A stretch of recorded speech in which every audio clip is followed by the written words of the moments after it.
ఇప్పుడు కేవలం భగవంతుణ్ణి మాత్రమే తలుచుకున్నటువంటి వాడు భగవంతుడిని పొందుతాడు అంటే మిగతాది కూడా అదే అయి ఉండాలి. ఏంటి? దేన్ని తలుచుకుంటాడో ఎక్కువ జీవితంలో ఏమవుతుంది? అది నిరంతరం అదే స్మరణలో ఉండి ఆ ఆలోచనకి బలం వచ్చి చివరి సమయంలో అదే వస్తుంది. అదే చెప్తున్నాడు, ఎం భావం స్మరణ. ఇదే భగవంతుడనే కాదు, ఎవరు ఏది ఎక్కువగా ఆలోచిస్తాడో.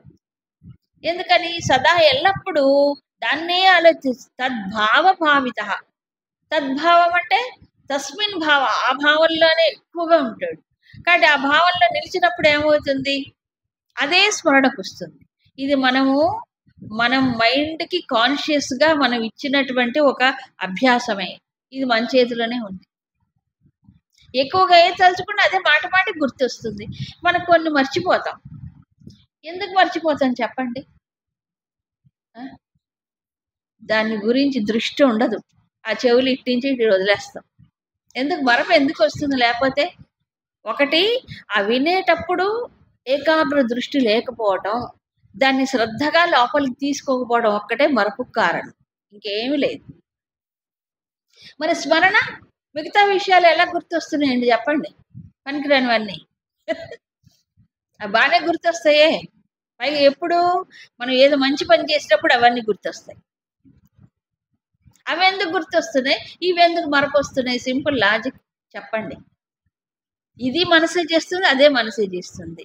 అవెందుకు? అది ఎక్కువ ఆలోచించుంటాం ఇంతకుముందు, దాని మీద బాగా మనసు పెట్టుంటాం, అందుకే అవే వస్తూ ఉంటాయి.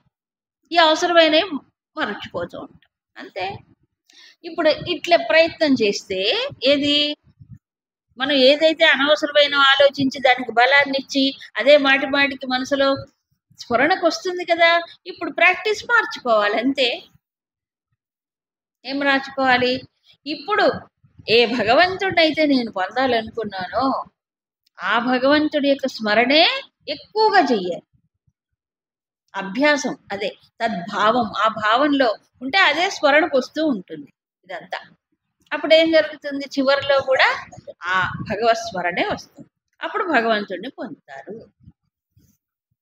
మామూలు సామెతలు బోల్డుని తెలుగులో ఏమిటి? మతి ఎంతో గతి అంతా. మతిని బట్టి గతి. నా గతి ఏమిటో నీ మతిని బట్టి గతి. అంటే మన మతే మన గతిని డిసైడ్ చేస్తుంది. మనం ఏ గతి పొందాలనుకుంటే ఆ గతి మనసులో ధారణ చేసుకోవాలి, అంతే. ఆమె గురుదేవులు ఒక మాట చెప్పేవారు ఇప్పుడు, you are the architect of your future. అంటే నీ భవిష్యత్తుకు నీవే నిర్మాతవు. నీ ఆలోచనలను బట్టి నీ భవిష్యత్తు నువ్వు నిర్మించుకుంటున్నావు, అవునా? ప్రతి ఆలోచన ఒకదానికొకటి యాడ్ అయిపోయి బలం వస్తుంది దానికి, అంతే. అవునా? యామతి సా గతి అన్నారు. మతిని బట్టి గతి, అంతే కదా.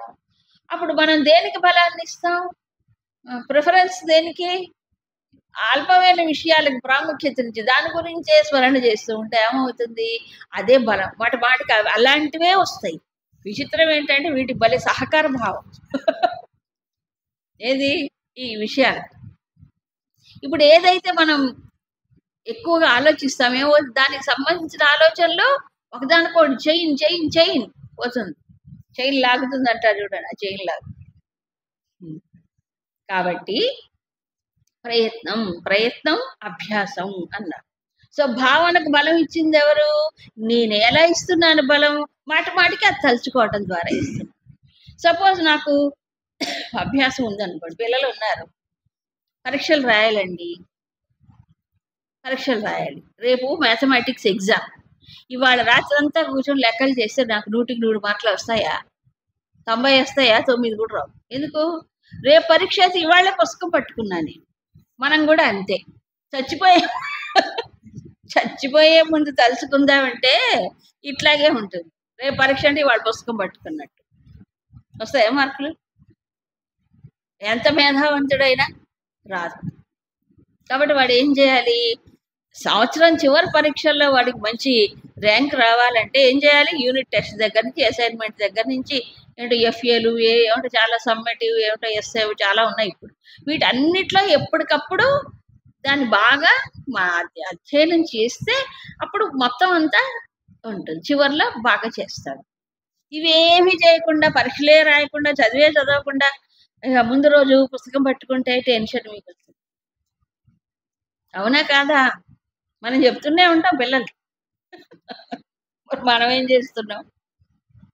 కాబట్టి చివర్లో తలుచుకుంటాలే దేవుణ్ణి అంటే అది అయ్యేది కాదు, పోయేది కాదు. ఇప్పుడు క్రికెట్ మ్యాచ్ ఉంది, ఏదైనా అంతే. ఏ రంగంలో అయినా సరే క్రికెట్ మ్యాచ్ వాడు ఫైనల్కి వెళ్ళాలి. ఫైనల్కి వెళ్ళాలంటే ఎట్లా పోతాడు? డైరెక్ట్గా ఎవడ ఫైనల్ మ్యాచ్కి పంపిస్తారా? ఫైనల్స్కి ముందే సెమీఫైనల్స్లో రావాలి, తర్వాత ముందు క్వార్టర్ ఫైనల్స్, తర్వాత సెమీఫైనల్స్, తర్వాత ఫైనల్స్. ఇవేమీ రాకుండా ఎలా వస్తాడు? మరి ఇక్కడి నుంచి వాడు ప్రాక్టీస్ చేస్తూనే ఉండాలి. మధ్యలో ప్రాక్టీస్ ఆపేశాడు, ఎక్కడో చోట డౌన్ అయిపోతాడు. ఏదైనా ఏ రంగంలో అయినా అంతే. మన అభ్యాసం మానేసామంటే అక్కడ కుంటుపడిపోతుంది. ఏది ఏ రంగమైనా. సంగీతం ఒకప్పుడు బ్రహ్మాండంగా పాడేవాళ్ళం అండి, ఇప్పుడు ఏమిటో అసలు ఎందుకు పాడడం మానేసాం? అభ్యాసం మానేసాము. అప్పుడు ఏమైంది? గొంతు ఆ స్వరం అవి మళ్ళీ తిరిగి రావాలంటే మళ్ళీ ప్రాక్టీస్ మొదలు పెట్టాలి, అంతే, ఇంకోటి లేదు. మనస్సుకి ఏది మనం అభ్యాసం చేస్తే అదే అవుతుంది, దానికి పడుతుంది వాసన దానికి అదే పడుతుంది. మరి ఆయన ఎవరు? శివపురాణాల్లో చెప్తారు. శిలాజిత్, ఆయన పేరు ఏమిటి? శిలాదుడు నందీశ్వరుడు అన్నారే, నందికేశ్వరుడు అంటారు. ఆయన శివభక్తుడు. ఎంత తపస్సు చేశాడంటే ఆయన భక్తికి మెచ్చి ఆ జన్మలోనే ఆయనకి శివ సాహిత్యం లభిస్తుంది. భగవంతుడికి వాహనంగా చేసుకుంటాడు ఆయన శివుడు. అలా అంటే ఒక రకరకాల భక్తులు అనుకోండి. కాబట్టి ఏది తలుచుకుంటే తాను అదే అవుతాడు. అందుకని సదా తద్భావ భావిత. అయితే ఈ తలుచుకోవడం అనేటువంటిది కాన్షియస్ గా చేయాలంటే ఎరుకతో, జాగరూకతతో చేయాలి. స్మరణ అంటేనే జాగరూకత కావాలి, మెలకువ కావాలి. స్మరణ, అందుకే నామస్మరణ అన్నారు. స్మరణ దేంతో అండి? నోటితోనా, చెవితోనా చేస్తారు? స్మరణ దేంతో? మనస్సుతో చెయ్యాలి. అవునా? మనస్సుతో స్మరణ చేయాలంటే మనసు ఇంకో దాని మీద వెళితే స్మరణ చేస్తుందా? ఇది చేయదు. నోరు పలుకుతుంది, నోరు అలవాటు అయిపోతుంది కదా, నోరు పలుకుతుంది కానీ మనస్సు ఎక్కడికో పోతుంది. ఇప్పుడు స్మరణ ఎక్కడ చేయాలి? మనసులో చేసినప్పుడు ఇంకో దాని పైన పోవడానికి లేదుగా. ఇప్పుడు చూడండి ఎట్లాగుంటుందంటే ఓం నమో నారాయణ, ఓం నమో నారాయణ, ఓం నమో నారాయణ మనసు ఏదో స్మరించుకుంటే అప్పుడు ఏం ఆలోచన? నోరు పలికిన మనస్సు ఏది స్మరించుకుంటే దానికి బలమే పెరుగుతుంది, కానీ ఇదేం పని చేయదు. అవునా? కాబట్టి నామస్మరణ అంటే నోటితోనే పలకటము కాదు, మరేమిటి? మనస్సుతో పాటు వాక్. అసలు స్మరణ మనసుతోనే చేయాల్సింది. సంకీర్తన అయినా మనసే కావాలి, దేనికైనా మనసే కావాలి. మనసు దాంట్లో నిలిపినప్పుడు అది లోపల సంస్కారం అవుతుంది. అందుకే చూడండి మనకి కొన్ని బాగా గుర్తుండిపోతాయి. ఎందుకు?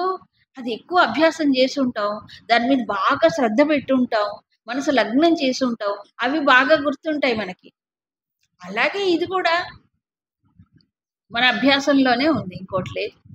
అయితే ఎంతకాలం చేయాలి అభ్యాసం? ఎంతకాలం అంటే అది బాగా వాసన పట్టేదాకా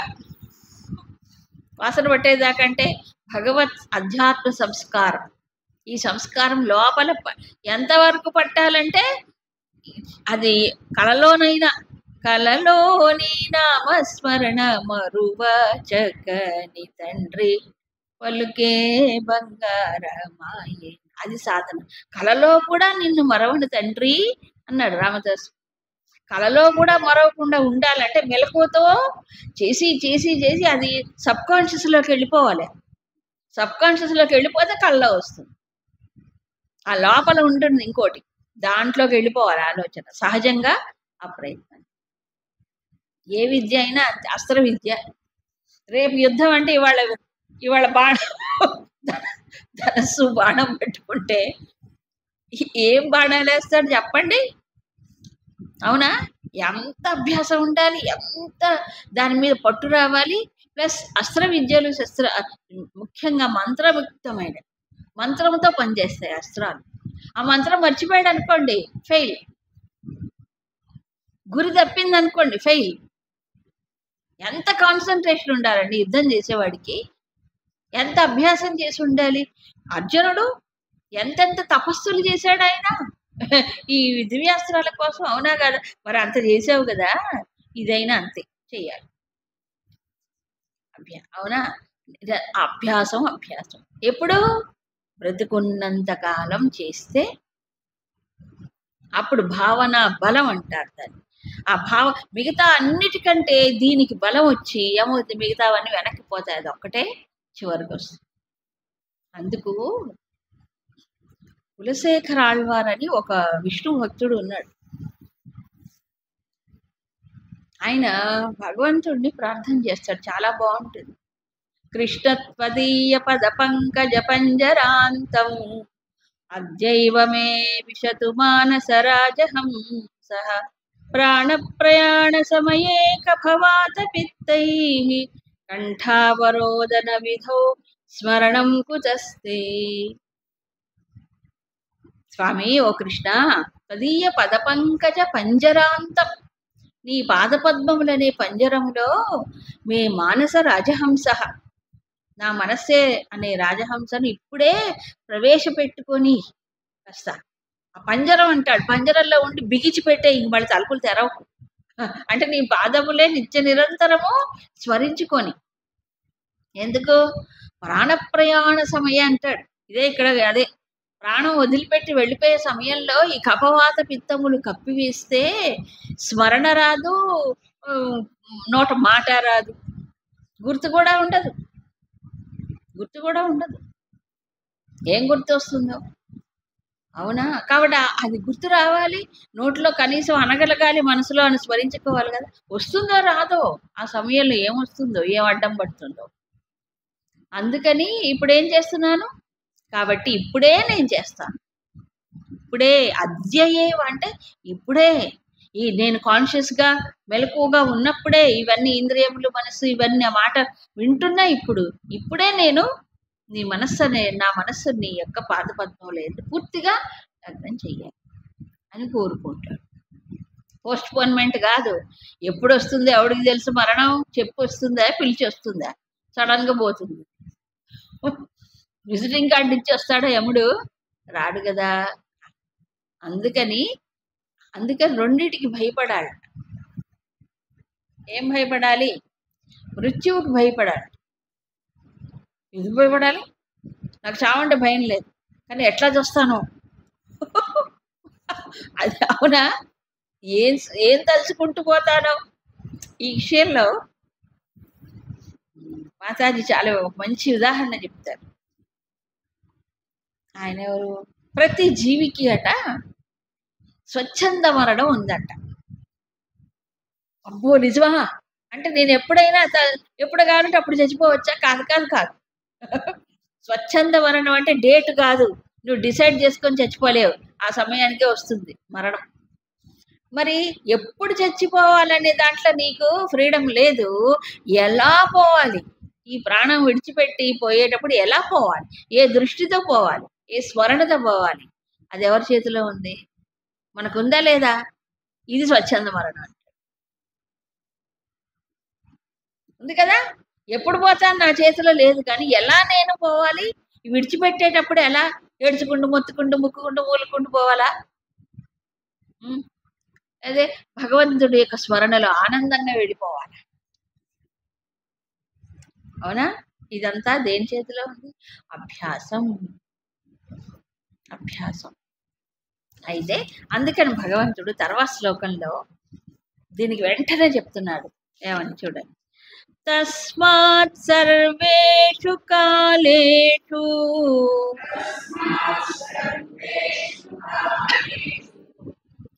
మామనుస్మరయుధ్య చ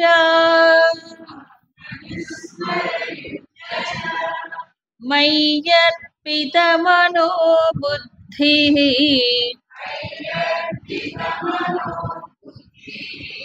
మామే వైష్యస్య సంశయం.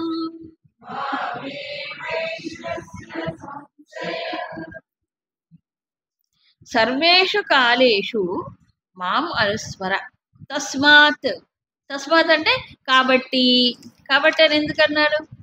సదా తద్భావ భావిత అంటే ఏదైతే నిరంతరం ఆలోచిస్తామో అదే భావన బలమయ్యి చివరికి అదే వస్తుంది అన్నాడు కదా. కాబట్టి ఈ హేతువును బట్టి ఏం చెప్తున్నాడు? మాం సర్వేషు కాలేషు అనుస్మర, నన్ను ఎప్పుడు నిరంతరము కూడా నన్నే స్మరించు. అనుస్మర, స్మర అనుస్మర చ, అలా నన్ను స్మరించుకుంటూ యుద్ధ అంటే నువ్వు యుద్ధం చేయి. రెండు చేయమంటున్నాడు, యుద్ధము చెయ్యాలి, నన్ను స్మరించుకుంటూ ఉండాలి. సర్వేషు కాలేషు ఎప్పుడూ నన్ను తలుచుకో, నువ్వు నీ యొక్క ఇప్పుడు నీ కర్తవ్యం యుద్ధం కాబట్టి యుద్ధం చెయ్యి.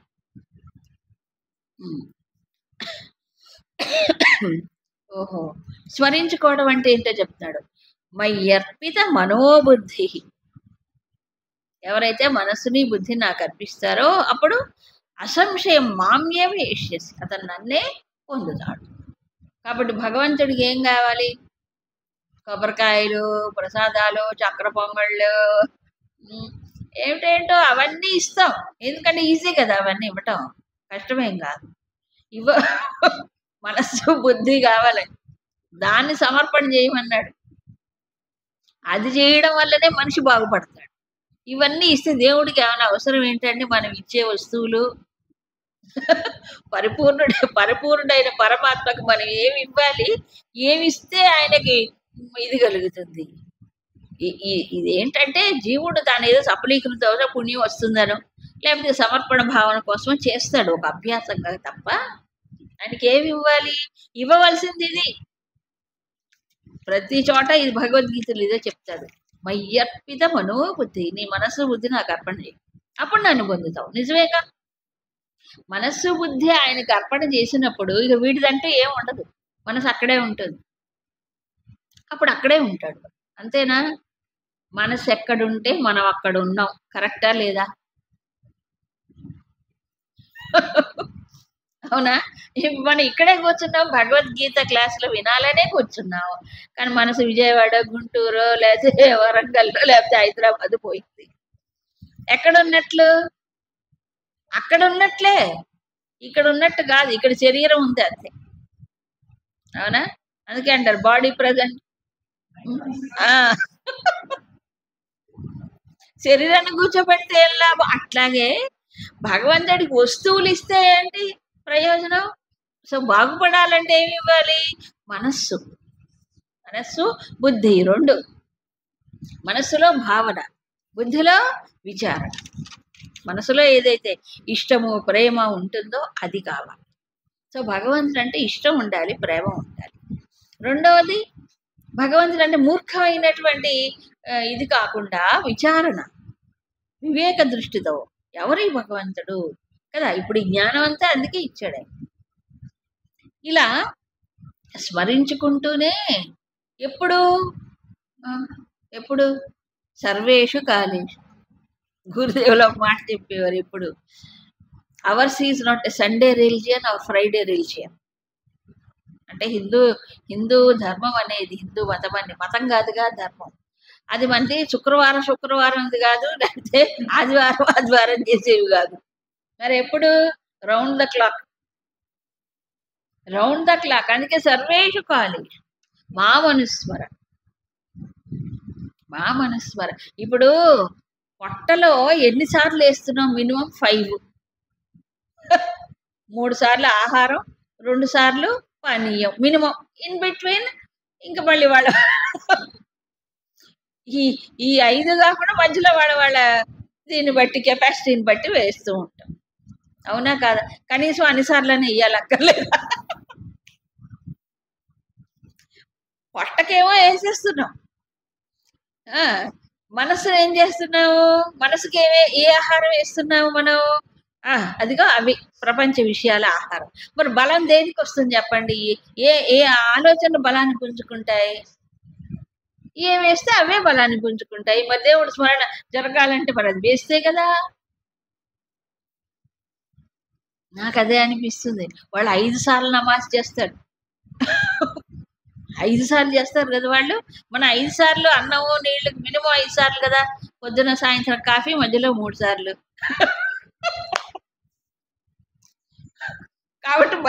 కాబట్టి మినిమం 5 సార్లు కనీసం చెయ్యాలి. కనీసం 5 అరగంటలు, 5 గంటలు చేయలేకపోయినా 5 అరగంటలైనా కనీసం మినిమం అది. ఇది మనసుకి. అసలు నిజానికి టైం లిమిట్ లేదు. సర్వేషు కాలేషు అంటే ఏంటి? ఎప్పుడూను అదే శ్వాస పీల్చుకున్నట్టుగా. ఇది ఒక శృతిలాగా వెళ్ళాలి. ఇప్పుడు సంగీతజ్ఞుడు ఉన్నాడు, పాట పాడుతూ ఉంటాడు. ఎప్పుడు ఎక్కడ పాడినా, అది పెద్ద స్టేజ్ మీద కూర్చొని కచేరీ చేసినా, ఇంట్లో పాడినా, ఎక్కడ పాడినా, పూని రాగాలు తీసినా లోపల ఏముంటుంది? శృతి ఉంటుంది. అక్కడ ఉండదా? శృతికి మేళవించుకునే పాడతారు ఎప్పుడు కూడా. ఆ శృతిని తప్పి పాడకూడదు. అభ్యాసం శృతి ప్రకారమే చెయ్యాలి. అట్లాగే గురుదేవులు చాలా చాలా అసలు ముత్యాలండి, రత్నాలు. మన వ్యక్తిత్వం ఏదైతే ఉందో, శ్యామాభు శరీర మనోబుద్ధులు, ఇవి 3 తీగలట. ఈ 3 తీగలతో కూడుకున్న వీణ ఒక పరికరం, సంగీత వాయిద్యం. మరి ఈ వీణ వాయించాలంటే దానికి ఏముండాలి? శృతి ఉండద్దా? ఏ శృతికి మేళవించుకోవాలి అంటే అదిగో డివైన్ శృతి, పరమాత్మ శృతి, స్మరణ అనే శృతితో మేళవించుకున్నప్పుడు అప్పుడు సంగీతం దీంట్లో దివ్యమైన గానం వస్తుందంట. అది అది ఎలాగో సహజంగా జరిగిపోయే అంత అభ్యాసం. అక్కడ చిన్నప్పుడు సతీ సక్కుబాయి చూసారా సినిమా? దాంట్లో బాగా గుర్తుంటాయి మనకు కొన్ని విషయాలు. ఆమె పిడకలు చేసేది, అవునా? విఠల విఠల విఠల విఠల పిడకలు చేసేది. ఆ పిడకలు ఎంతగా స్మరణ చేసేది అంటే, ఆ పిడకలు చెవి దగ్గర పెట్టుకుంటే విఠల విఠల వినిపించేది. ఇది నవ్వు వస్తుందేమో, మరి నవ్వు కాదు ఇది. నవ్వులాట ఏం కాదు. నవ్వుల అంటే ఆ స్మరణ యొక్క శక్తి ఏమైపోయింది? జడమైన వాటికి కూడా పాకిపోయింది అంటాడు. జడ చైతన్యములకు భేదం ఏంటి? మనస్సే కదా. మనసు కూడా జడమే. అట్లా అయితే ఇంకోటి చెప్తా. కోకొల్లలు ఉన్నాయి మనకి. చైతన్య మహాప్రభు తెలుసు కదా. ఆయన హరిబోల్ హరిబోల్ హరిబోల్ హరినామ సంకీర్తన అలా దివ్యమైన మత్తులో వణిగిపోయి చేసేవారట ఆయన. వీధులు కూడా సంచారం చేస్తారు. 2 దొంగలండి వాళ్ళు, గజ దొంగలు 2. వాళ్ళ పేర్లు ఏంటో నాకు గుర్తులేదు, బెంగాలీ కదా, గుర్తులే. ఆ దొంగలండి వాళ్ళు. వీళ్ళందరూ గుంపుగా వెళ్ళి చేస్తూ ఉంటే వాళ్ళకి కూడా వాళ్ళ దృష్టి వేరు. జనరల్గా వాళ్ళకే ఉండదు భక్తి. కానీ ఆయన ఎంత తీవ్రంగా ఆయన మనసు శరీరం వీటిలో నిండిపోయిందంటే ఆయన ఒకసారి తాకుతాడంటండి. వీళ్ళు అలా ముట్టుకుంటాడండి అంతే. ఆయన కాన్షియస్గా ముట్టుకోవాలి. వీళ్ళు వెళ్తారో ఏమో తెలియదు. తాకగానే వాడికి ఏదో ఇదైపోయినట్టు అయిపోయి వాడు కూడా చేయటం మొదలు పెట్టాట నామస్మరణ. అది అంటే శరీరమును బుద్ధులు, మనస్సు బుద్ధి అర్పించినప్పుడు శరీరం ఏమైపోతుంది? ఆటోమేటిక్గా ఫాలో అయిపోతుంది, అవునా? మయ్యర్పిత మనోబుద్ధి. అది భాగవతంలో అనేక సందర్భాల్లో మనకు కనిపిస్తుంది. గోపికలు కృష్ణ గృహీత మానసాహ యమునా తీరానికి ఎలా వెళ్ళారు అని అంటే ఒక వాక్యం చెప్తాడు వ్యాసుల వారు. కృష్ణ గృహీత మానసాహ, అది ఇంకా అద్భుతంగా ఉంటుంది. వాళ్ళ మనస్సును కృష్ణుడు తీసేసుకున్నాడు. వీళ్ళ శరీరాలు మాత్రం ఎక్కడికి వెళ్ళిపోతాయి? ఆ డైరెక్షన్లో వెళ్ళిపోతున్నాయి. ఎవరు వీళ్ళ మనసులను తీసుకున్నారో అటువైపే అడుగులు పడుతున్నాయట. వీళ్ళకి తెలియకుండానే అడుగులు పడిపోతున్నాయి. ఏమంటే కృష్ణుడు మనస్సును తీసుకుంటాడా? ఇస్తే తీసుకుంటాడు. మహి అర్పిత మనోబుద్ధి. ఇక్కడ అదే చెప్పాడు. వాళ్ళు ఇచ్చారు కాబట్టి తీసుకుంటాడు. మనం ఇవ్వంగా మరి. ఆయన చాలా డీసెంట్ మ్యాన్ అండి. మనం ఇస్తే పుచ్చుకుంటాడు వచ్చి, లేకపోతే లాక్కోడు. అవునా? అందు మయ్యర్పిత మనోబుద్ధి. అయితే ఇక్కడ ఒక మాట చెప్పాడు, నన్ను స్మరించు, యుద్ధం కూడా చెయ్యి అంటాడు. ఇదే పెద్ద చిక్కు సమస్య. స్మరించుకుంటుంటే మన పని మనం చేయలేం కదా అనుకుంటాం. మన పని చేస్తూ ఉంటే స్మరణ ఎట్లా గుర్తొస్తుంది? స్మరణ అనేది ఒక ప్రాబ్లం. అవునా? Practical problem. నిజమే నిజమే. ప్రాక్టికల్గా ప్రారంభంలో అది బాగా అభ్యాసం అయ్యే వరకు ఇది ఉంటే అది ఉండదు, అది ఉంటే ఇది ఉండదు. కానీ పట్టాల్సిందే. ఎంత దాకా పట్టాలి? అది సహజంగా ఈ రెండు ఒకేసారి జరిగేటట్లుగా. సాధ్యమేనంటారా? సాధ్యం. ఇప్పుడు పూజ ఫస్ట్ టైం మీరు పూజ చేస్తున్నారు, అప్పుడప్పుడే నేర్చుకుంటున్నారు. నేర్చుకునేటప్పుడు ముందుగా ఏం చేస్తారు? దీపారాధన చేయి, చిన్న చిన్నవి నేర్పిస్తారు. అవునా? తర్వాత హారతి ఇవ్వు అని చెప్తారు. హారతి ఇవ్వాలంటే ఏం చేయాలి? పళ్ళేమో చేతిలో పట్టుకోవాలి, ఓ పక్కన గంట కొట్టాలి, ఇదేమో ఇట్లా కొట్టాలి, ఇదేమో ఇట్లా తిప్పాలి. అవునా? దీన్ని ఇట్లా తిప్పుతాడు పడిపోతుంది. పళ్ళెం ఇట్లా తిప్పకూడదు, గంట ఇట్లా తిప్పితే మోగదు. గంట ఇలా కొట్టాలి, పళ్ళెం ఇలా తిప్పాలి. ఈ రెండు తిప్పుతుంటే మంత్రం కూడా 3. అవునా? ఈ దీని మీద దృష్టి ఉంటే మంత్రం మర్చిపోతాడు కొత్తలో. గంట కొడుతుంటే ఇది తిరగదు, ఈ రెండు చేస్తుంటే మంత్రం పలకదు. ఎప్పుడు? కొత్తలో. అదే ఓ 10 సార్లు 20 సార్లు చేశాడు అనుకోండి, తర్వాత ఏమవుతుంది? 3 జరిగిపోతాయి. ఎట్లా వచ్చిందా? మరి 3 పనులు ఒకేసారి ఎలా చేయగలిగాడు? మనస్సుకు ఆ శక్తి ఉంది. ఎందుకు లేదు? ఉంది. బాగా భరతనాట్యం చేస్తున్నారు చూడండి పిల్లల్ని. భరతనాట్యం చేసేవాళ్ళు ఎలా చేస్తున్నారు? అబ్బో, వాళ్ళు చేసేవి ఎవరు చేయలేరు. సర్కస్ స్వీట్స్ కూడా పనికిరావు. అవునా? ఏం చేస్తారు? ఒక పళ్ళెం, ఇత్తడి పళ్ళెం. ఆ పళ్ళెం ఏమి ఇలా ఉండదు, మెత్తగా ఉండదు, కొచ్చిగా ఉంటుంది, మొనదేలు ఉంటుంది. అవునా? ఆ పళ్ళెం మీద నిలబడతారు, 2 కాళ్ళు ఇలా పెట్టేసి. తర్వాత ఒట్టి నిలబడటం, అందరు నిలబడతారు. తర్వాత చేతిలో 2 దీపాలు పెట్టుకుంటారు. ఈ తలపైన ఓ కుంభం పెట్టుకుంటారు, అది కూడా వెలుగుతుంది, ఇవి వెలుగుతూ ఉంటాయి. అవునా?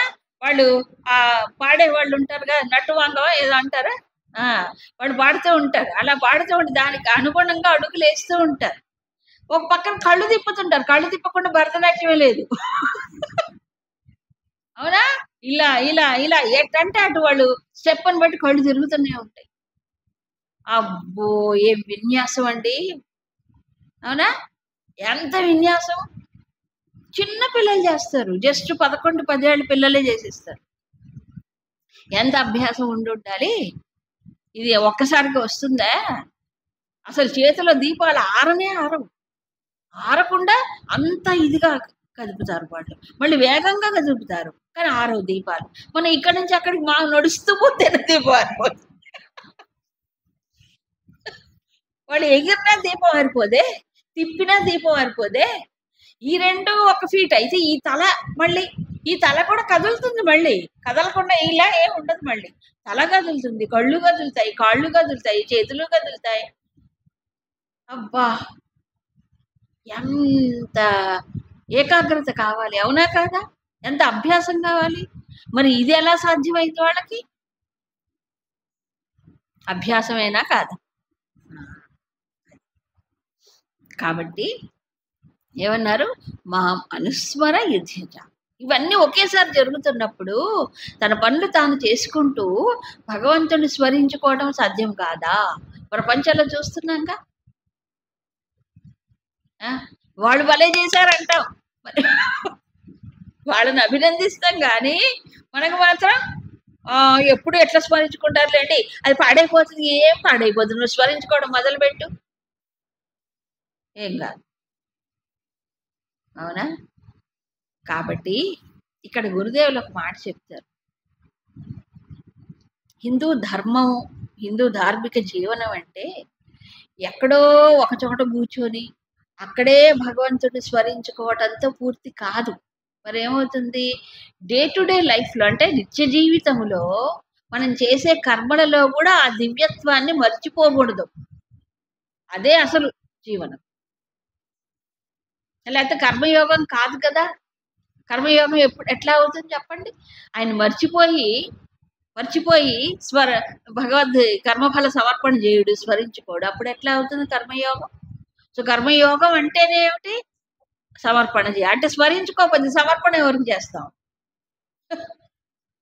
అవునా కాదా? సో స్మరణ వల్లనే అందుకని మయ్యర్పిత మనోబుద్ధి, మనస్సు బుద్ధి సమర్పించడం అంటే స్వామి నా మనసు తీసుకో అని అదేమో పరికరం బయట తీసి ఇచ్చేదా? మనసు తీసుకో అంటే ఏమిటి అక్కడ అర్థం? నువ్వు మనసులో పెట్టుకో అని అర్థం. మనసు సమర్పణ చేయటం అంటే ఏంటి? మనస్సులో భగవంతుడిని ధారణ చేసుకోవడం, వాళ్ళ యొక్క స్థాయిని బట్టి, పరిపక్వతని బట్టి. అది నిరాకారమా, సగుణమా, సాకారమా, వాళ్ళ ఎదుగుదల బట్టి ఉంటుంది. అంతే కదా. ఏదైతే సమర్పణ అంటే ఇక్కడ అది మనస్సును బుద్ధిని ఇవ్వటం అంటే మనస్సులో ఏముంటుంది? ఇష్టము, ప్రేమ అనేది. అది భగవంతుడి ఎందు నిలపటం, ఆ ప్రేమని, ఇష్టాన్ని. ఇప్పుడు విచిత్రం ఏంటంటే లౌకికమైన దృష్టి ఎక్కువగా ఉన్నప్పుడు నాకు వాళ్ళంటే ఇష్టం, వాళ్ళకు నేనంటే ఇష్టం, ఇదేదే సరిపోతుంది కొలుపు. అంతేనా? ఈ వీటితో ఏం ప్రయోజనం చెప్పండి? ఇది బుద్భుతప్రాయం. ఈ శరీరాలు, ఈ జీవితాలు, ఈ ఇష్టాలు పెట్టుకుంటే ఏంటి దానివల్ల ఒరిగే వైకుంఠం? ఏమీ లేదు. ఆ ఇష్టం ఏదో, ఆ ప్రేమ ఏదో కాస్త అటు తిప్పితే, అవునా, అటు తిప్పితే ఏమవుతాడు? ముందుకెళ్తాడు. అలాగే ఆలోచన, బుద్ధి అంటే ఏంటి? విచారణ. అందరికీ ఉంది ఆలోచించే శక్తి, లేకపోతే ఇప్పుడు ఇంత శాస్త్రం వినేది ఎందుకు? ఆలోచించటానికే. భగవంతుడి గురించి ఆలోచన చేయాలి. అలా చేయగా ఏమవుతుంది? అది ధారణ జరుగుతుంది. అప్పుడు మామ్యేవ ఏష్యసి, నన్నే పొందుతావు. అది మయ్యర్పిత మనోబుద్ధి. ఈ విషయంలో, ఈ సాధన విషయంలో శంకరాచార్యులు ఒక మంచి ఉదాహరణ చెప్తారు. ఎప్పటిదాకా నేను ఈ ఆత్మాభ్యాసం చెయ్యాలి, ఆత్మచింతన, ఆత్మస్మరణ దానికి ఏవం నిరంతరాభ్యస్త, నిరంతరం అభ్యాసం చేస్తే ఏమవుతుందట? బ్రహ్మ ఏవ అస్మీతి వాసన. ఈ దృఢమైన వాసన ఏది? ఆ బ్రహ్మము కంటే నేను వేరు కాదు అనేటువంటి దృఢమైన వాసన రావాలి. వాసన అంటే తెలుసుకో, సంస్కారం. ఇప్పుడు ఎలాగుంటుంది మనిషికి? నేనే, నేను జీవుణ్ణే, నేను ఇదే, నేను, ఈ తాదాత్మ్య దోషాలు బాగా ఉంటాయి. ఇది పోయి ఆ బ్రహ్మము కంటే నేను వేరు కాదనేటువంటి సంస్కారం దృఢమవ్వాలి. అది అయినప్పుడు అవిద్యా విక్షేపాన్ హరతి. ఈ అజ్ఞానం వల్ల జీవభావంలో వచ్చే విక్షేపాలు హరించుకోవాలి. దీనికి రోగానివ రసాయనం మంచి ఎగ్జాంపుల్ చెప్తాడు. రోగానివ రసాయనం. రసాయనం అంటే మందు, ఔషధం. ఈ ఔషధము నేను ఎప్పటిదాకా వాడాలి సార్? డాక్టర్ గారు మందు ఎప్పటిదాకా వాడాలి? నీ రోగం కుదిరేదాకా. అవునా? మనకు రోగం ఉంది కదా, ఏమిటి? భవరోగం. ఆ భవరోగం పొయ్యేదాకా ఈ భగవత్ స్మరణ అనే ఔషధం సేవిస్తూనే ఉండాలి. భగవత్ స్మరణ అనండి, ఆత్మాభ్యాసం అండి, ఆత్మచింతన అనండి, వాళ్ళ స్థాయిని బట్టి వాళ్ళు చేసుకుంటారు. అందుకని నిరంతరమే. ఎక్కడ ఏ శాస్త్రంలో చెప్పండి? నిరంతరం. సర్వేషు కాలేషు అన్నాడు ఇక్కడ. అంతే. సర్వేషు. కొన్ని శాస్త్రాల్లో చాలా పవర్ఫుల్ ఒక థాట్ని మనకి పాతుకుపోయేలాగా చెప్తాడు. ఎలా స్మరణ చేయాలంటే, ఒక లోభి అంటే తెలుసు కదా, వాడికి ఎంత ఉన్నా తృప్తి ఉండదు, ధనం ఎంత. లోభి ధనము గురించి ఎంతగా ఆలోచిస్తాడో,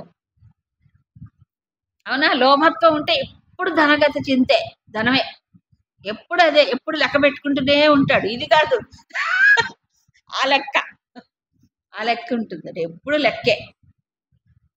మా ఇంటికి వస్తే మాకేం తెస్తావు, మీ ఇంటికి వస్తే మాకేం ఇస్తాం, ఏం చేయాలన్నా వాడు లెక్క పెట్టుకుంటాడు. లోభం, లోభికి ధనము యందు ఎంత చింతన వదిలిపెట్టకుండా ఉంటుందట కంటిన్యూస్గా.